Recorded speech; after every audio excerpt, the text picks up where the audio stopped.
Welcome to Swami Vivekananda institute. और आज के इस वीडियो लेक्चर में हम बात करने वाले हैं जीन पियाजे की थ्योरी, जो कि हमने लास्ट लेक्चर में कवर अप की थी, उसकी स्टेजेस के बारे में कि जीन पियाजे ने कॉग्निटिव डेवलपमेंट के बारे में किस तरह से स्टेजेस दी है, जहाँ से क्वेश्चन एग्जाम में आते ही आते हैं। आप लोगों को जीन पियाजे की थ्योरी को बहुत अच्छे से कवर अप करना है, क्योंकि यहाँ से आपको एटलीस्ट 3 से 4 क्वेश्चन आपको अपनी एग्जाम में देखने को मिलेगा। ठीक है, सिर्फ यही नहीं, इसके अलावा जो अदर पेडागोजी है आपकी हिंदी, इंग्लिश, वहाँ पे भी जीन पियाजे की थ्योरी को एक बहुत अच्छी इंपॉर्टेंस दी जाती है। ठीक है, तो चलते हैं आगे की तरफ। थोड़ा सा जीन पियाजे की थ्योरी के बारे में थोड़ा सा और ओवरव्यू कर लेते हैं, जो हमने लास्ट लेक्चर में पढ़ा था। लास्ट लेक्चर में हम लोगों ने बात की थी जीन पियाजे की थ्योरी जो है वो एक कॉग्निटिव डेवलपमेंट थ्योरी है। ठीक है, कॉग्निटिव डेवलपमेंट का मतलब क्या होता है? सज्ञानात्मक विकास के बारे में बताती है कि कोई भी बच्चा जब जन्म लेता है या जब बच्चा दुनिया में आता है, बर्थ लेता है, तब से लगा करके जब वो थ्रू आउट द लाइफ वो बड़ा होता है, तो वो दुनिया को या बाहर की इन्फॉर्मेशन को या नॉलेज को किस तरह से सीखता जाता है अपनी मेंटल प्रोसेसेस के थ्रू। ठीक है, तो cognition is all about mental process. जब भी हम कॉग्निशन की बात करेंगे, हम मेंटल प्रोसेस की बात ज़रूर करेंगे। होपफुली आपको बात समझ आई होगी। देखते हैं आगे की तरफ। ये देखिए, ये वाली बात हम लोगों ने कल डिस्कस कर ली थी। कॉग्निटिव डेवलपमेंट, इंटेलेक्चुअल डेवलपमेंट भी इसको बोलते हैं, और वो एक स्विस साइकोलॉजिस्ट से थे, जीन पियाजे। ठीक है, होपफुली बात समझ आई होगी। और आज का जो मेन लेक्चर है वो आपका जीन पियाजे की स्टेजेस के बारे में, कि उन्होंने कॉग्निटिव डेवलपमेंट की जो स्टेजेस दी है वो क्या दी है, किस तरीके से उसमें चीज़ों का बदलाव होता है बच्चे के अंदर। ठीक है, तो चलते हैं आज के टॉपिक की तरफ।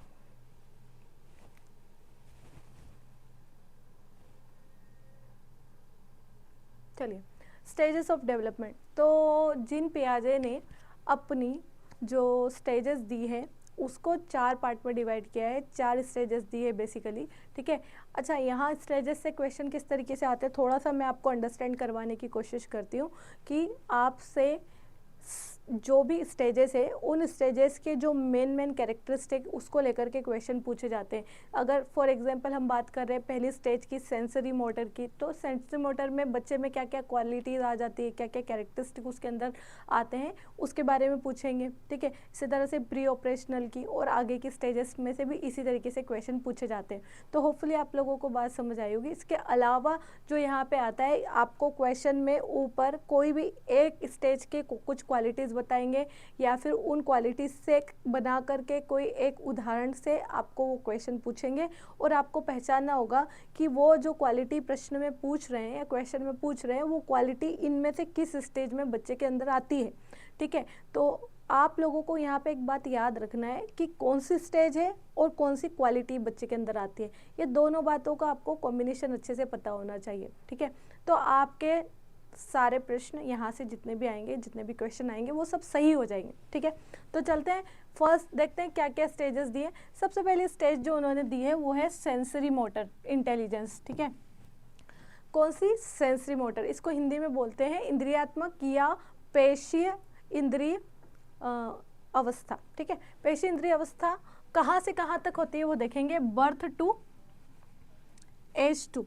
ठीक है, कहाँ से कहाँ तक होती है? जब बच्चा जन्म लेता है, जन्म से 2 साल तक की उम्र में बच्चे की जो अवस्था होती है मेंटल डेवलपमेंट की या कॉग्निटिव डेवलपमेंट की, वो होती है सेंसरी मोटर। ठीक है, नंबर 2 पे जब हम बात करेंगे, नंबर 2 पे होती है आपकी प्री ऑपरेशनल। अब प्री ऑपरेशनल आपकी जो स्टेज है वो कौन सी स्टेज है? पूर्व संक्रियात्मक, जो कि आपकी एज 2 से 7 साल तक की अवस्था में आती है। ठीक है, एक बार फिर बात करेंगे कि जो आपकी प्री ऑपरेशनल स्टेज है वो जन्म से 0 से 2 की सेंसरी मोटर हो गई, और 2 से 7 की कौन सी हो गई? Pre operational stage. ठीक है, बहुत ध्यान से समझिएगा इन सब चीज़ों को।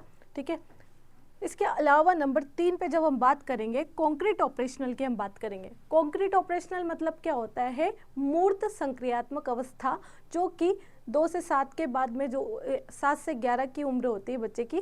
ठीक है, तो 7 से 11 की एज में बच्चे के अंदर जो डेवलपमेंट होता है कॉग्निटिव लेवल पे, या उसकी जो स्टेज होती है कॉन्क्रीट ऑपरेशनल वाली स्टेज होती है। होपफुली आप लोगों को मेरी बात समझ आई होगी। जो 4th स्टेज है आपकी वो है फॉर्मल ऑपरेशनल। ठीक है, कौन सी स्टेज होती है? Formal operational. फॉर्मल ऑपरेशनल के स्टेज में क्या होता है? अमूर्त संक्रियात्मक इसको हिंदी में बोलते हैं। और 11 से लगा कर के बियॉन्ड जितनी भी एज होती है ज़्यादातर उसमें ये वाली अवस्था होती है। कहीं पे इसको 11 से 15 भी कहा गया है और कहीं पे इसको 11 से थ्रू आउट द लाइफ का नाम भी दिया गया है, तो आपको कंफ्यूज नहीं होना है, ठीक है। 11 से 15 या 11 से लाइफ टाइम जब तक चलता रहता है, बच्चे की थ्रू आउट द लाइफ चलती रहती है, वहाँ तक इसकी डेवलपमेंट चलता रहता है, ठीक है, कॉग्निटिव लेवल पे। डन, ठीक है। तो ये वाला आपका चारों स्टेज के नाम है, आपको चारों याद रखना है, sensory motor, pre operational, concrete operational और फॉर्मल ऑपरेशनल, ठीक है। अब चलते हैं एक एक चीज़ को ध्यान से समझते हैं, एक एक स्टेज में क्या क्या चीज़ें डेवलप होती हैं। डन। तो सबसे पहले हम बात करेंगे सेंसरी मोटर की, ठीक है। ये यहाँ पे मैंने पूरा इसका चार्ट दिया हुआ है, sensory motor, pre operational, concrete operational और फॉर्मल ऑपरेशनल।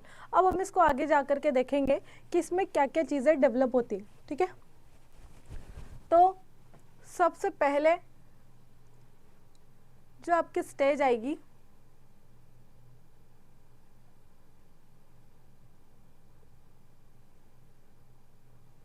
ठीक है, तो सबसे पहले जो बच्चे की अवस्था होगी वो सेंसरी मोटर की होगी, ठीक है।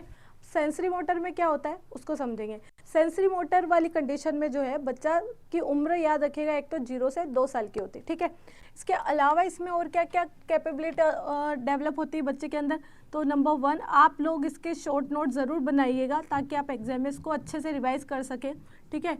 एग्जाम देखिए, एग्जाम में क्या होता है कि क्वेश्चन बहुत ईजी आता है, ठीक है, हमारे पढ़े हुई चीज़ों में से ही क्वेश्चन आते हैं, लेकिन स्टिल हम उसको गलत करके आ जाते हैं। उसका रीज़न क्या होता है कि हमने कॉन्सेप्ट की प्रैक्टिस और कॉन्सेप्ट का रिवीजन अच्छे से नहीं किया होता है, ठीक है। हम सोचते हैं चलो ठीक है समझ आ गया, अभी आप वीडियो लेक्चर देख रहे हैं, अभी आपको समझ आ गया, लेकिन अगर आपने उसको लिख करके नोट नहीं किया या आपने उसको प्रॉपर तरीके से अपने हिसाब से नोट बना करके नहीं लिखा तो आप वही कॉन्सेप्ट भूल जाएंगे, ठीक है। तो सबसे मोस्ट इम्पॉर्टेंट थिंग है कि आप जो कुछ भी पढ़ रहे हैं, जो कुछ भी समझ रहे हो, उसको अपने कीवर्ड्स में ज़रूर नोट करिएगा ताकि चीज़ें कभी भूलने में नहीं आए, ठीक है। तो नंबर 1 जब हम सेंसरी मोटर की बात करते हैं तो सेंसरी मोटर की स्टेज में आप लोगों को याद रखना है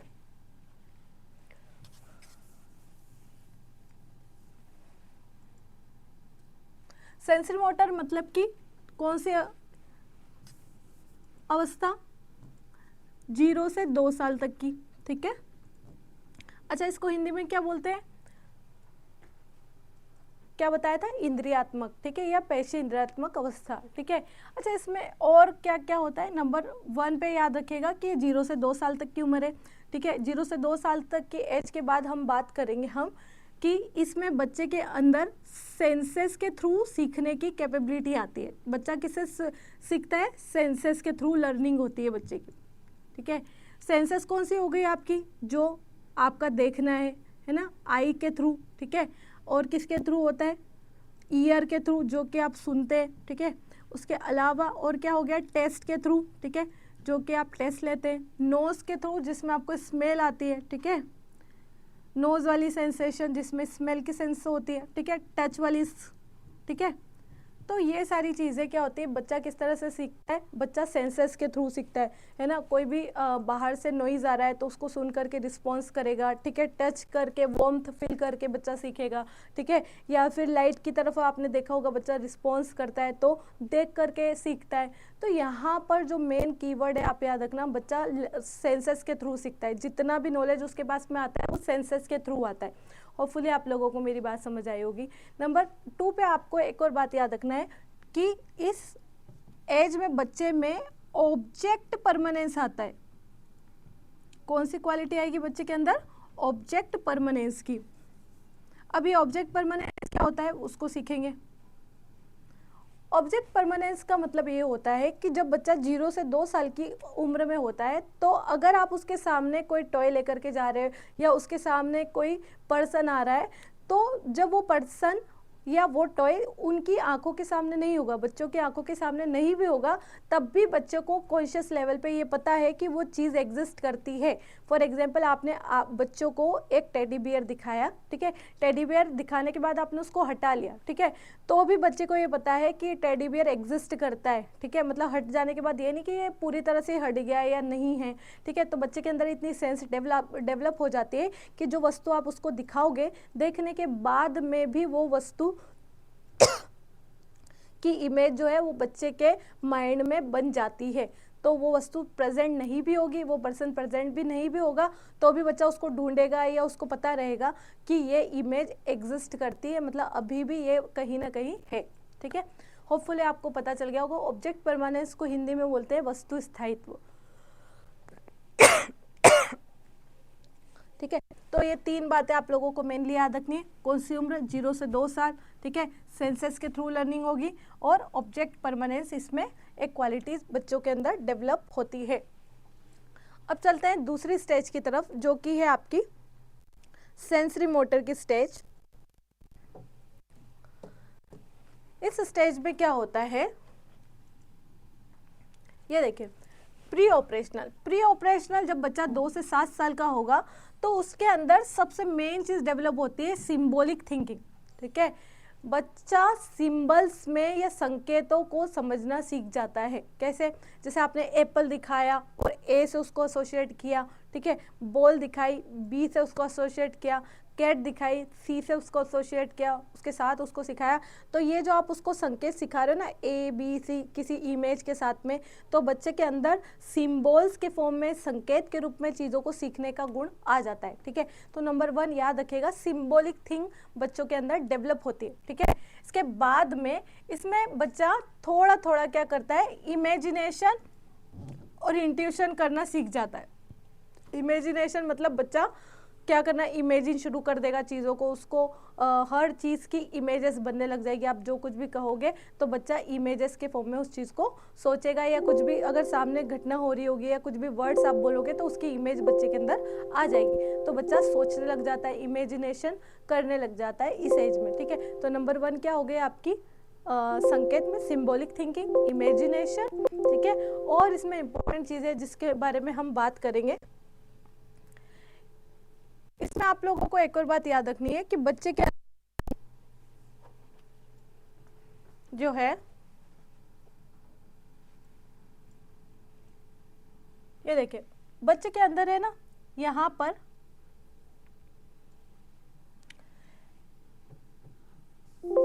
एक तो सिंबॉलिक थिंग, जो कि मैंने आप लोगों को बताई, सिंबॉलिक थिंग, ठीक है। नंबर 2 पे जब हम बात करेंगे तो यहाँ पे बच्चे में क्या डेवलप हो जाता है, इमेजिनेशन। बच्चा इमेजिनेशन करना शुरू कर देता है, ठीक है, ठीक है। उसके बाद में इसमें आप लोगों को एक और बात याद रखनी है कि बच्चे के अंदर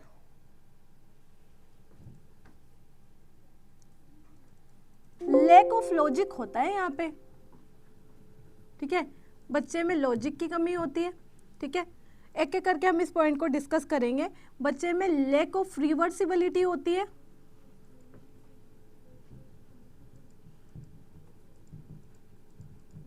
ठीक है, सब एक एक करके हम समझेंगे। बच्चे में एनिमिज्म होता है, ठीक है। एक और याद रखिएगा, इसमें बच्चों में ईगो सेंट्रिज्म होता है। के अलावा हमको एक और कीवर्ड यहाँ पे याद रखना है कि इसमें बच्चे में कंजर्वेशन की लेकनेस होती है, लैक ऑफ कंजर्वेशन।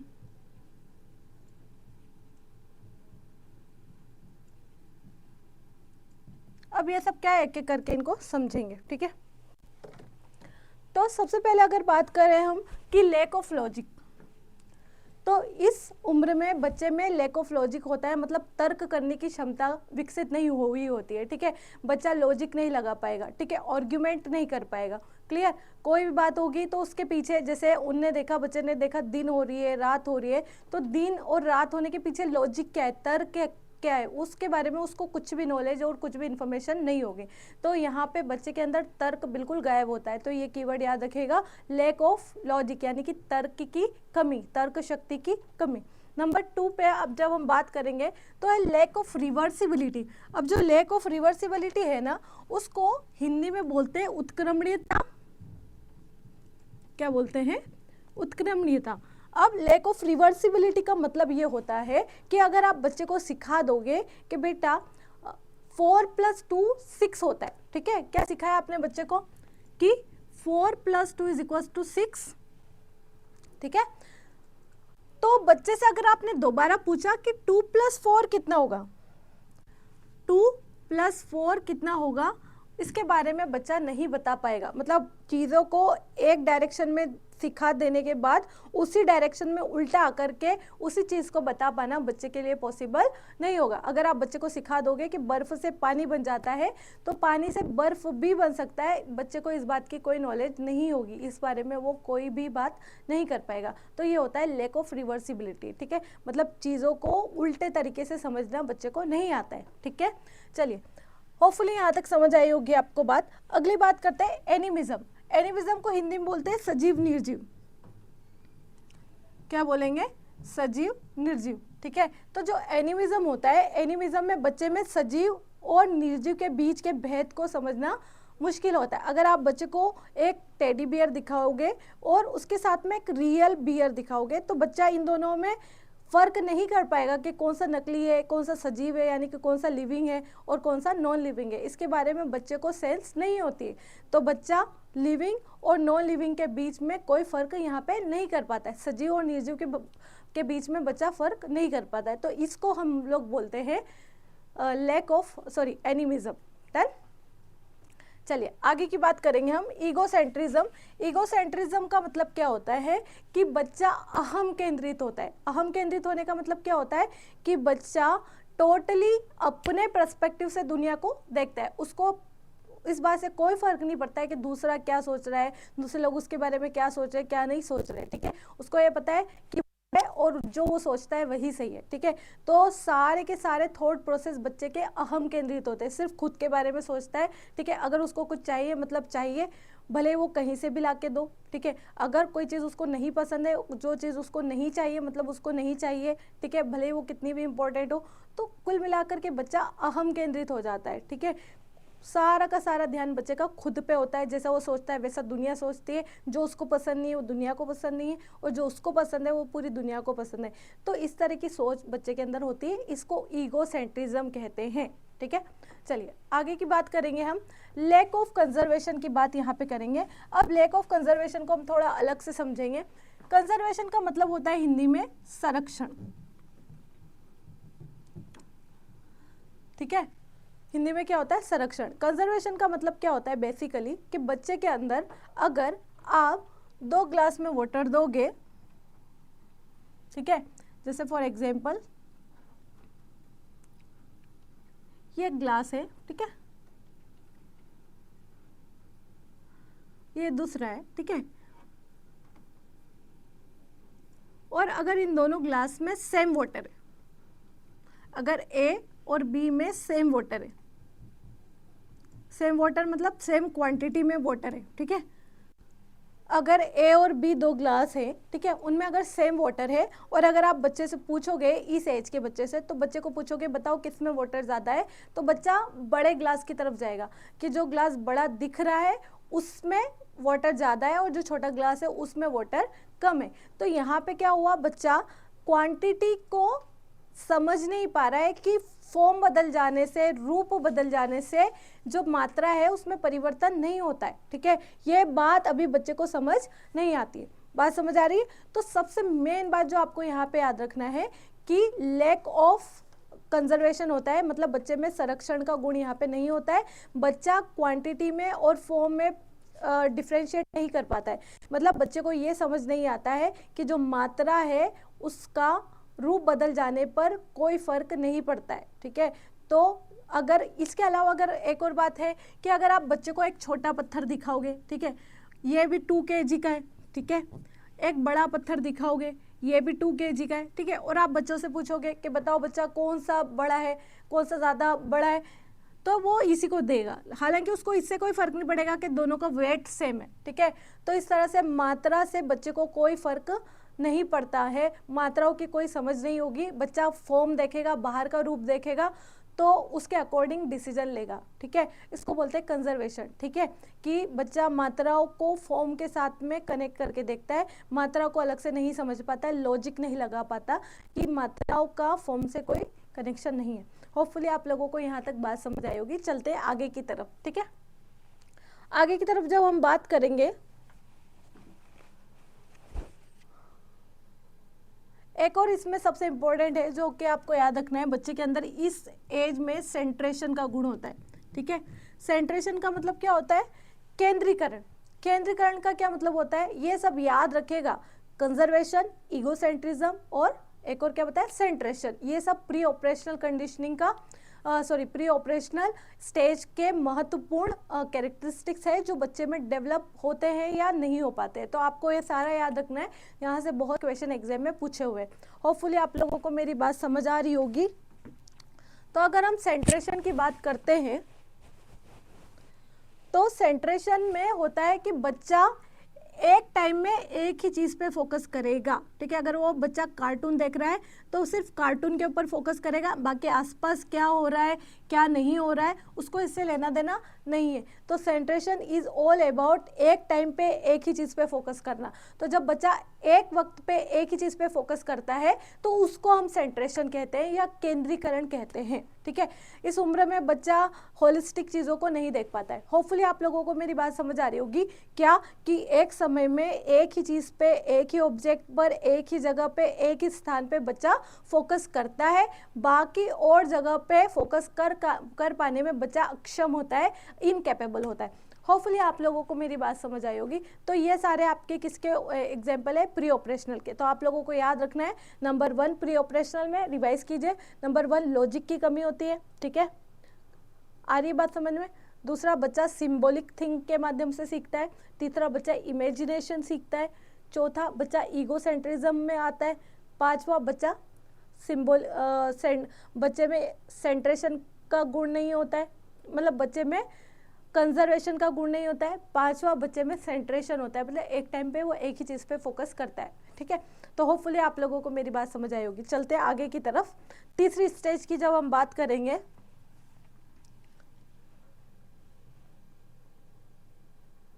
जब हम तीसरी स्टेज की बात करेंगे तो तीसरी स्टेज है आपकी कॉन्क्रीट ऑपरेशनल, जो कि है 7 से 11, ठीक है। इसमें क्या concept attach to concrete situations, time, space and quantity are understood and can be applied but not as independent concept. क्या बोलना चाह रहा है वो समझेंगे कि जब बच्चा कॉन्क्रीट ऑपरेशनल वाली कंडीशन में पहुंचता है तो पहले तो आपको यह याद होना चाहिए कि जो कॉन्क्रीट ऑपरेशनल की कंडीशन है उसमें बच्चे की उम्र कितनी होती, कहाँ से शुरू होती है? याद रखिएगा 7 से 11 साल तक की उम्र में ये कंडीशन आती है। नंबर 2 आप लोगों को याद रखना है कि बच्चा इस एज में लॉजिक लगाना सीख जाता है, ठीक है। इसमें लॉजिक की तर्क करना बच्चा सीख जाता है, ठीक है। आप उसको ये समझ आ जाएगा, उसके अंदर कंजर्वेशन आ जाएगा, ठीक है, उसके अंदर लॉजिक आ जाएगा, ठीक है। बच्चा कंजर्वेशन आ जाएगा, बच्चा सीरियल चीज़ों को कैटेगराइज करना सीख जाएगा, ठीक है। क्या क्या आ जाएगा देखें, बच्चे में कंजर्वेशन आ जाएगा यहाँ पे, ठीक है। मतलब अब उसको जब आप 2 चीज़ें दिखाओगे तो वो क्या करेगा, अगर आप उसको 2 ग्लास दिखाओगे, इसमें सेम वाटर उसमें भी सेम वाटर, तो बच्चा ये नहीं कहेगा कि बड़े ग्लास में ज़्यादा पानी है और छोटे ग्लास में कम पानी। यहाँ पे बच्चा ये बता देगा कि दोनों ग्लास में पानी सेम है, मतलब यहाँ पे वो लॉजिक लगाना सीख जाएगा। तो इस तरह से बच्चे में कंजर्वेशन का गुण आ जाएगा। नंबर 2, बच्चे में क्लासिफिकेशन का गुण आ जाएगा, ठीक है। नंबर 3, बच्चों में सीरिएशन का गुण आ जाएगा, मतलब बच्चा चीज़ों को क्रम में जमाना सीख जाएगा। अगर आप बच्चों को इस तरह से कुछ बोल दोगे, ठीक है, ऐसे करके, तो बच्चा इनको इस तरह से सिस्टमेटिक जमाना सीख जाएगा, ठीक है। इसको क्या बोलते हैं? क्रम में जमाना, सीरिएशन, मतलब क्रम में जमाना। तो ये सारी क्वालिटीज़ बच्चे के अंदर डेवलप हो जाती है। एक बार वो समझिएगा मैं बोलना क्या चाह रही हूँ कि जब कॉन्क्रीट ऑपरेशनल की सिचुएशन होती है तो बच्चे की एज होती है 7 से 11, ठीक है। बच्चे में कौन कौन से गुण होते हैं? बच्चे में आपका लॉजिक डेवलप होना शुरू हो जाता है 7 से 11 की उम्र में, ठीक है। कंजर्वेशन आ जाता है, क्लासिफिकेशन सीख जाता है। क्लासिफिकेशन मतलब वर्गीकरण, मतलब कि अगर आप बच्चों को बहुत सारी बॉल्स दिखाओगे, ठीक है, लाइक आपने ऐसे करके दिखाया बच्चों को, ये येलो कलर में कुछ बॉल्स दिखाई, ठीक है। इसके अलावा अगर आपने बच्चों को इस तरह से बॉल्स दिखाई, ठीक है, इसके अलावा अपने बच्चों को इस तरह से बॉल्स दिखाई, ठीक है, तो बच्चा क्या करेगा, इसको येलो में, ठीक है, पिंक में और ब्लैक में क्लासिफाई कर देगा चीज़ों को। किस तरह से करेगा? वो क्या करेगा, यहाँ पे गिनेगा कितनी बॉल है, 1 2 3, कौन 3 कितनी है, येलो, तो वो यहाँ पे बता देगा आपको कि येलो कितनी है, 1 2 3, ठीक है। उसके अलावा बच्चा क्या बता देगा कि पिंक में कितनी है, 4, तो 1 2 3 4, ये अलग कर दी। और ब्लैक में कितनी है, 4, तो बच्चा ब्लैक में भी बता देगा कि 1 2 3 और 4, ठीक है।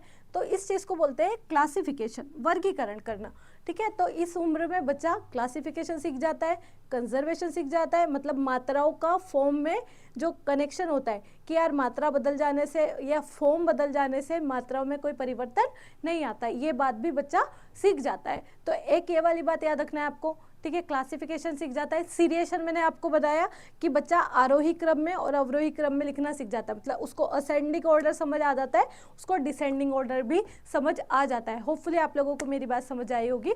चलते हैं लास्ट स्टेज की तरफ, जो कि है आपकी, अच्छा यहाँ पे एक और बात आपको मोस्ट इंपॉर्टेंट ये भी याद रखनी है कि इस उम्र में बच्चा एब्स्ट्रैक्ट थिंकिंग नहीं कर पाता। उसको लॉजिक लगाना तो आ जाएगा, लेकिन बच्चे के अंदर एब्स्ट्रैक्ट थिंकिंग मतलब अमूर्त चिंतन शक्ति अभी डेवलप नहीं हुई होती बच्चे की, ठीक है। बच्चे के अंदर क्या डेवलप नहीं हुई होती है, अमूर्त चिंतन शक्ति। मतलब बच्चा कोई भी चीज़ आप उसको दिखा दोगे कि 2 + 4 6 हो गया, 4 + 2 6 हो गया, ये भी बता देगा, ठीक है। मतलब बच्चे में रिवर्सिबिलिटी भी आ जाएगी इसमें, ठीक है। लेकिन बच्चा एब्स्ट्रैक्टली नहीं सोच पाएगा। एब्स्ट्रैक्टली मतलब कि बच्चा, जैसे आपने उसको सिखाया कि बेटा ये 2 है, यहाँ पे ये 4 है, 2 चीज़ों का 2 पेन दिखाए, फिर इधर 4 पेन दिखाए, दोनों को जोड़ना सिखा दिया कि 6 होते हैं, फिर इसको 4 इधर रख दिए, इधर 2 रख दिए, तो वो देख के बता देगा। कॉन्क्रीट का मतलब होता है जो चीज़ें आप दिख सकती है, तो बच्चा देख करके सारी चीज़ें जो उसके सामने अवेलेबल होगी, जो भी ऑब्जेक्ट, जो भी वस्तुएं, चीज़ें जो भी उसको दिख सकती होगी, उसके माध्यम से लॉजिक लगाना सीख जाएगा। लेकिन अगर आप उसको ऐसी चीज़ों के माध्यम से सिखाओगे जो अभी प्रेजेंट नहीं, लाइक आपने बच्चा बोला कि बेटा है ना 2 बर्ड्स है, ठीक है, जो यहाँ पे नहीं है, स्काई में उड़ रहे 2 बर्ड्स और उनके पास में 4 बर्ड्स और आ गए, ठीक है। सब आप उसको एब्स्ट्रैक्ट वे में सिखा रहे हो, ठीक है। यहाँ पे कुछ दिख नहीं रहा है लेकिन आप उसको सिखा रहे हो, तो बच्चे के अंदर एब्स्ट्रैक्ट थिंकिंग डेवलप नहीं हुई होती। मतलब चीज़ों को वो अलग अलग सिचुएशन में जो कि नहीं दिख रही है वहाँ पे अप्लाई करना नहीं सीख पाता है। तो एब्स्ट्रैक्ट थिंकिंग यहाँ पे डेवलप नहीं होती, ये बात आप लोगों को याद रखना है, ठीक है। बच्चा जो है वो इंडिपेंडेंटली नहीं सीख पाता है, इंडिपेंडेंटली नॉलेज नहीं लगा पाता है, या ऐसी जगह नॉलेज नहीं लगा पाता है जो चीज़ उसने देखी ना हो, ठीक है। वो सिर्फ उन्हीं चीज़ों में लॉजिक लगा पाएगा जो आप, जिसको आप उसको प्रैक्टिकल करके दिखा रहे हो या उसको दिख रही है, समझ आ रही। होपफुली आप लोगों को बात समझ आई होगी। चलते हैं लास्ट स्टेज की तरफ, जो कि उन्होंने दी है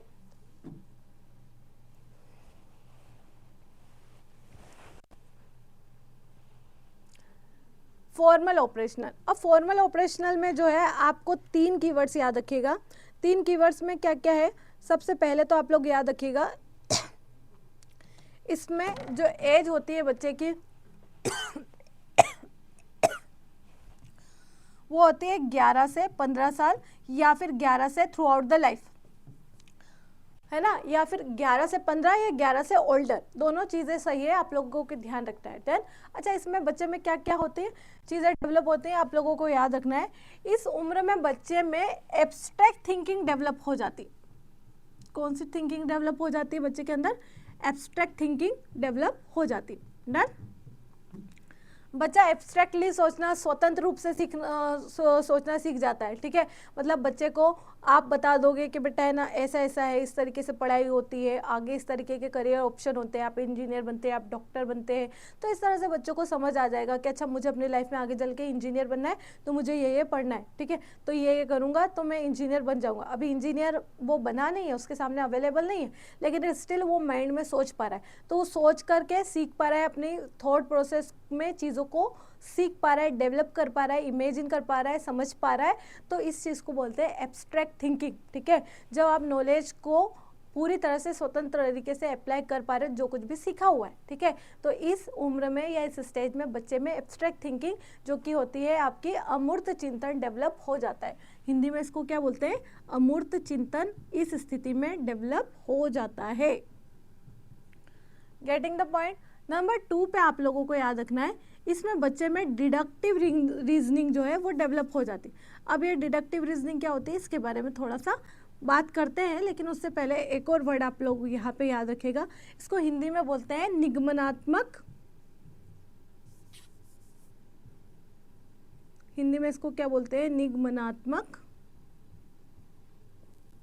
तर्क।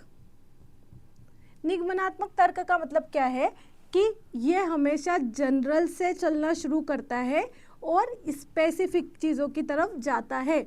अब जनरल टू स्पेसिफिक मतलब क्या होता है वो समझेंगे आप लोग। जनरल टू स्पेसिफिक का मतलब है कि कोई भी एक थ्योरी जो पहले से डेवलप है, एक थ्योरी जो पहले से दी हुई है, उस थ्योरी को वो अप्लाई करना सीख जाता है अलग अलग जगह पर, ठीक है। कैसे? फॉर एग्जाम्पल अगर उसको ये बात आपने सिखाई कि जो मनुष्य है वो नश्वर है, ठीक है, मेल्स आर मॉर्टल, ठीक है, क्लियर।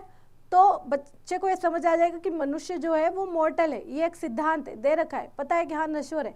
तो फिर आप उसको ये पता चल जाएगा कि पापा भी नश्वर है, मम्मी भी नश्वर है, मतलब सब में ये मॉर्टलिटी जो है ये मॉर्टल है, सब लोग हैं, हम सब मॉर्टल है, जो भी है मेरे रिलेटिव्स, जितने भी ह्यूमन बींग्स जो कि वर्ल्ड में एग्जिस्ट करते हैं वो सब मॉर्टल है, ठीक है।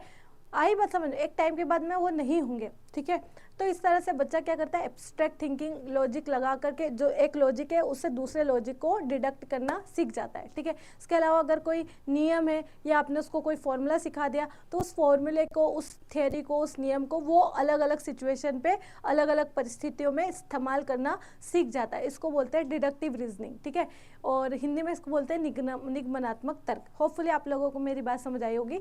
एक और इसमें कीवर्ड है जो कि आप लोगों को लिखना है, वो है हाइपोथेटिक डिडक्टिव रीजनिंग।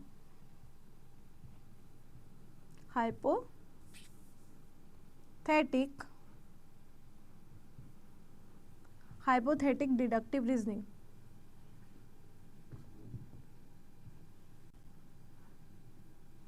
ठीक है। ये वाली चीज भी इसमें डेवलप हो जाती है। हाइपोथेटिक डिडक्टिव रीजनिंग भी थोड़ा डिडक्टिव रीजनिंग की तरह है, ठीक है। इसको मेन हम लॉजिक जो कि मैथमेटिकल लॉजिक है वहाँ पे मेनली इसको बारे में बात होती है, मेनली उसके बारे में, इसके बारे में मेनली वहाँ पे इसके बारे में बात होती है। होपफुली आप लोगों को मेरी बात समझ आई होगी और ये क्लास जो है आज की आपको ज़रूर हेल्प करेगी। इसको बहुत अच्छे से आपको समझना है। मैंने जितने भी कीवर्ड्स आपको बताए उनकी एक लिस्ट बनाइएगा, नोट कीजिएगा। वहाँ से 100% आपको सीटेट के पेपर्स में, चूँकि CDP वाला सेक्शन है और पेडागोजी वाला सेक्शन है, वहाँ पे क्वेश्चन देखने को मिलेंगे, ठीक है।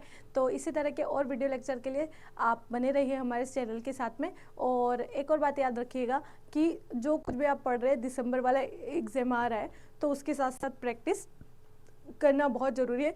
मैं यहाँ पे आपको पूरे PYQs की एक सीरीज़ लाकर हम यहाँ पे सॉल्व करेंगे सारे PYQs, तो आप बने रहिए हमारे चैनल के साथ में ताकि आपकी JRF की जर्नी को इजी बनाया जा सके। Thank you so much for watching and आपको बहुत ज़्यादा एफर्ट्स करने ताकि आपका दिसंबर का सीटेट एग्जाम निकल जाए, ठीक है। और इससे रिलेटेड अगर आपकी कोई क्वेरी है तो आप नीचे कमेंट सेक्शन में मेंशन कीजिएगा ताकि आपकी जो बात है उसका आंसर किया जा सके। Thank you so much for watching.